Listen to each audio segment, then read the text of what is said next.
주시는 하나님의 말씀은 열왕기하 6장 24절부터 33절의 말씀입니다.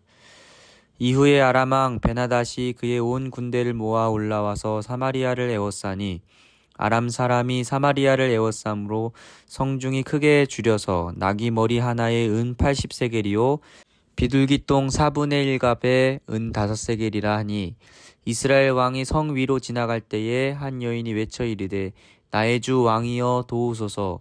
왕이 이르되 여호와께서 너를 돕지 아니하시면 내가 무엇으로 너를 도우랴. 타작마당으로 말미암아 하겠느냐 포도주 틀로 말미암아 하겠느냐 하니라. 또 이르되 무슨 일이냐 하니 여인이 대답하되 이 여인이 내게 이르기를 내 아들을 내놓아라. 우리가 오늘 먹고 내일은 내 아들을 먹자 하매 우리가 드디어 내 아들을 삶아 먹었더니 이튿날에 내가 그 여인에게 이르되 내 아들을 내놓아라. 우리가 먹으리라 하나 그가 그의 아들을 숨겼나이다 하는지라. 왕이 그 여인의 말을 듣고 자기 옷을 찢으니라. 그가 성 위로 지나갈 때에 백성이 본즉 그의 속살에 굵은 배를 입었더라. 왕이 이르되 사밧의 아들 엘리사의 머리가 오늘 그 몸에 붙어 있으면 하나님이 내게 벌 위에 벌을 내리실지로다 하니라. 그때 엘리사가 그의 집에 앉아 있고 장로들이 그와 함께 앉아 있는데 왕이 자기 처소에서 사람을 보냈더니 그 사자가 이르기 전에 엘리사가 장로들에게 이르되 너희는 이 살인한 자의 아들이 내 머리를 베려고 사람을 보내는 것을 보느냐. 너희는 보다가 사자가 오거든 문을 닫고 문 안에 들이지 말라. 그의 주인의 발소리가 그의 뒤에서 나지 아니하느냐 하고 무리와 말을 할 때에 그 사자가 그에게 이르니라. 왕이 이르되 이 재앙이 여호와께로부터 나왔으니 어찌 더 여호와를 기다리리요. 아멘. 여러분은 인생을 살아가면서 어려움이나 위기를 겪은 적이 있습니까? 사람마다 겪는 위기나 어려움의 크기와 기간은 각자 다를 수 있습니다. 그런데 확실한 것은 누구에게나 삶의 위기가 찾아온다는 거죠. 어떤 분들은 육체적인 아픔으로 인해 위기를 경험했을 것입니다. 넘어져서 다치거나 교통사고를 당하거나 여러 질병이 우리를 힘들게 할 때가 있죠. 또 관계 어려움으로 인해 위기를 겪을 때도 있습니다. 학교나 직장에서 어그러진 관계로 인해 위기가 있을 수 있고 심지어는 교회나 가정에서도 관계 때문에 아파하고 어려움을 겪을 때가 많이 있습니다. 그렇다면 그때 우리는 어떻게 해야 할까요? 오늘 본문은 우리에게 말씀합니다. 위기의 순간에 원망하며 그 자리에 머무는 인생이 아니라 하나님을 의지하고 나갈 때 위기를 극복할 수 있음을 말씀합니다. 하나님을 원하고 믿을 때 전적으로 하나님만을 의지할 때 하나님께서는 우리를 구원하시고 소망을 주신다고 성경은 말합니다. 혹시나 위기나 어려움 가운데 계신 분들이 있다면 바라기는 오늘 말씀을 통하여 하나님을 원망하는 것이 아니라 하나님을 믿음으로 위기를 극복하게 되기를 간절히 축복합니다. 오늘 본문은 첫 번째로 이야기합니다. 위기의 상황에 하나님을 원망하지 않아야 한다고 말이죠. 본문은 위기에 처한 이스라엘의 모습을 기록하고 있는데요. 본문 25절을 보면 아람 사람이 사마리아를 에워싸므로 성중이 크게 줄여서 나귀 머리 하나에 은 80세겔이요 비둘기똥 4분의 1갑에 은 5세겔이나 하는 상황에 처해 있는 것입니다. 이스라엘이 어떤 위기에 있습니까? 아람의 군대가 사마리아 성을 에워쌌습니다. 그러자 먹을 것이 떨어지고 성 안에 있던 사람들이 굶주리게 됩니다. 굶주려서 먹을 것이 없다 보니 비둘기똥 4분의 1갑이 은 5세겔이나 하는 상황에 처해 있는 것입니다. 비둘기 배설물을 은을 주고 살 만큼 사마리아 성은 굶주린 것이죠. 먹을 것이 없다는 것은 생존이 위협받는 큰 위기입니다. 그 굶주림이 얼마나 심각했는지 심지어 상상할 수 없는 일이 지금 벌어지죠. 29절 말씀에 보면 우리가 드디어 내 아들을 삶아 먹었더니 이튿날에 내가 그 여인에게 이르되 내 아들을 내놓아라. 우리가 먹으리라 하나 그가 그의 아들을 숨겼나이다 하는지라고 기록합니다. 두 여인이 있습니다. 먹을 것이 없다 보니 결국 서로의 아들을 먹는 정말 잔혹한 일들이 벌어지는 것이죠. 먼저 한 여인의 아들이 희생됩니다. 그런데 다음날 다른 여인의 아이를 먹으려고 하자 다른 여인이 자신의 아들을 숨겼다는 내용입니다. 이스라엘은 읽고 전하기도 힘든 위기의 상황에 있습니다. 그런데 본문에서 주목해야 하는 점은 이 상황을 겪고 있는 이스라엘 왕의 반응이죠.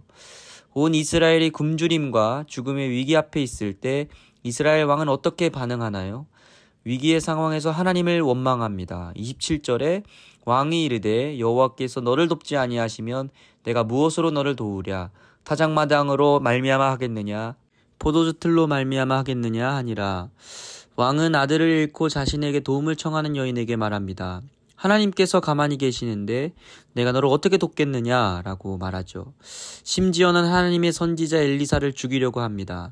31절을 보면 왕이 이르되 사밧의 아들 엘리사의 머리가 오늘 그 몸에 붙어 있으면 하나님이 내게 벌 위에 벌을 내리실지로다 하니라고 말합니다.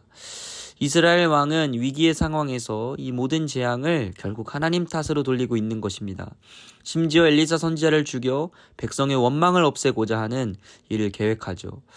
일반적으로 하나님을 믿는 이스라엘 왕이라면 이러한 위기 상황에 어떻게 반응해야 마땅할까요? 사실 이스라엘 왕은 위기의 상황에 하나님께 엎드리고 회개해야 함을 이미 알고 있는 백성들입니다. 그러나 지금 이 이스라엘 왕은 그러고 있지 않지요. 오히려 하나님을 원망했습니다. 혹시나 백성들이 자신을 원망하지는 않을까 하는 인간적인 생각으로 이 위기의 책임을 하나님과 하나님의 사람인 엘리사에게 돌리고 있습니다. 사랑하는 여러분, 본문에 나타나는 이스라엘 왕의 모습은 결국 우리의 모습을 비추고 있는 것이 아닐까 생각이 됩니다. 삶의 위기가 와서 힘들고 어려울 때에 가족이나 친구, 이웃, 심지어 하나님까지도 원망하는 모습은 우리에게서도 종종 발견되는 모습입니다. 우리는 좋은 일이 있을 때는 내가 잘해서 그렇다고 말하고 위기의 순간이 되면 그 책임을 다른 사람에게서 찾습니다. 이것은 신앙생활에서도 마찬가지인데요. 우리는 신앙생활이 순탄할 때는 하나님을 찾지 않습니다. 그러다가 위기를 만나면 우리는 하나님께 원망합니다. 은혜와 기쁨이 있을 때는 하나님을 찾지 않지만 우리 삶에 위기와 고난이 있을 때는 하나님을 찾아가 하나님을 원망할 때가 많이 있는 거죠. 그러나 반드시 기억하기 바랍니다. 위기 뒤에 하나님이 계십니다. 위기의 상황 가운데 하나님을 원망하는 것이 아니라 위기 그 뒤편에 계신, 그래서 우리에게 복 주고자 하시는 하나님의 큰 뜻이 있음을 우리는 발견할 수 있어야 합니다. 시편 115편 11절 말씀에 이렇게 고백하죠. 여호와를 경외하는 자들아 너희는 여호와를 의지하여라. 그는 너희의 도움이시요 너희의 방패시로다. 위기 앞에서 하나님을 의지하는 우리가 되길 간절히 소망합니다. 하나님은 우리의 도움이시요 우리의 방패이시기 때문입니다. 오늘 본문에서 두 번째로 이야기하는 것은 위기의 상황에 하나님을 믿고 순종해야 함을 말씀하고 있습니다. 오늘 본문을 보면 위기의 상황에서 이스라엘 왕은 하나님을 원망하고 있습니다. 본문 33절 말씀을 보면 왕이 이르되 이 재앙이 여호와께로부터 나왔으니 어찌 더 여호와를 기다리리요 라고 이야기하죠. 위기의 상황에 왕은 하나님께 엎드려 회개하는 것이 아니라 하나님을 원망합니다. 그러나 성경은 위기의 상황에서 하나님을 의지해야 함을 계속 말씀하고 있습니다. 왜 우리는 하나님을 의지해야 할까요? 오직 하나님만이 이 모든 위기를 해결하시고 극복하게 하실 수 있는 유일하신 존재이기 때문입니다. 시편 84편 12절의 말씀에 만군의 여호와여 주께 의지하는 자는 복이 있나이다 고백하는 것처럼 오늘 우리는 주님을 의지하는 복을 누리는 자들이 되어야 할 줄 믿습니다. 오늘 본문 말씀 뒤에 바로 이어지는 이 열왕기하 7장 1절 말씀에서 엘리사 선지자는 이렇게 말씀합니다. 엘리사가 이르되 여호와의 말씀을 들을지어다. 여호와께서 이르시되 내일 이맘때에 사마리아 성문에서 고운 밀가루 한 스아를 한 세겔로 매매하고 보리 두 스아를 한 세겔로 매매하리라 하셨느니라. 엘리사는 위기의 상황 가운데서도 하나님이 일하실 것을 믿고 나아갔습니다. 눈앞에 보이는 것이 없지만 하나님의 일하심을 굳게 믿었습니다. 하나님을 믿은 결과 어떻게 되었나요? 이어지는 7장의 내용을 통해서 알 수 있듯이 하나님은 이 믿는 자를 통하여 이스라엘 백성 가운데 은혜를 베풀어 주셨습니다. 말씀을 정리합니다. 오늘 말씀은 우리 삶에는 늘 위기가 있겠지만 우리가 하나님을 원망하지 않고 하나님을 믿을 때 그 위기를 극복할 수 있다고 말씀하고 있습니다. 사랑하는 소망가족 여러분, 혹시나 지금 위기 가운데 우리는 누군가를 원망하고 있지는 않습니까? 위기의 순간에 혹시 내가 하나님 앞에 바로 서지 못한 것은 없는지 자신을 돌아보고는 있습니까? 바라기는 우리 모두가 이 위기의 순간에 하나님을 원망하기보다 하나님의 약속을 굳건히 믿는 믿음의 사람들이 되기를 간절히 소망합니다. 오늘 여러분의 삶에 어떤 위기가 있습니까? 본문의 이스라엘 백성처럼 말로 표현하지 못할 힘든 일들이 여러분의 삶 가운데 있을 수 있습니다. 또 누구에게나 아무것도 아닌 그 위기가 지금 여러분의 삶을 흔들어 놓는 아주 무거운 짐이 되어 있을 수 있습니다. 흔들릴 때마다 여러분 오늘 말씀을 꼭 기억하시기 바랍니다. 여러분이 하나님을 원망하는 불신의 신앙이 아니라 믿음의 소망을 가진 사람이 되기를 간절히 소망합니다.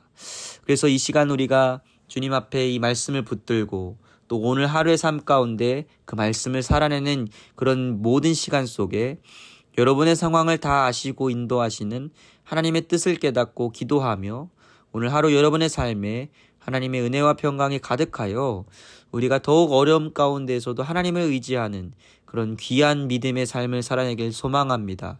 그 의지하는 순종의 삶을 통하여 하나님께서 여러분의 삶에 처해 있는 모든 상황과 모든 어려움과 역경과 고난을 다 이겨내실 수 있는 귀한 은혜를 베푸시고 일하실 것을 저는 믿습니다. 오늘 우리가 그 은혜를 누리며 믿음으로 승리하여 하나님의 살아계심을 증거하는 하나님의 하나님 되심을 보여주는 복된 믿음의 삶이 되기를 주님의 이름으로 간절히 축복합니다. 주의 보좌로 나아갑니다. 주의 얼굴을 바라봅니다. 두 손을 들고 겸비함으로 하나 되어 주께 나아갑니다. 주의 은혜에 목마릅니다. 주의 음성을 사모합니다. 두려워 말라 평안하라 강건하라 강건하라 하늘의 문 열어주소서 주의 긍휼 베푸시옵소서 우리의 눈을 열어 주의 보좌와 그 영광을 보게 하소서 주 얼굴 빛 비춰주소서 위로의 손으로 만져주소서 우리로 주님을 간증하는 주인공 되어 주를 자랑케 하소서 주여 들으소서 응답하소서 성령의 불로 임하소서 주의 이름 위하여 주의 영광 위하여 주의 교회를 일으키소서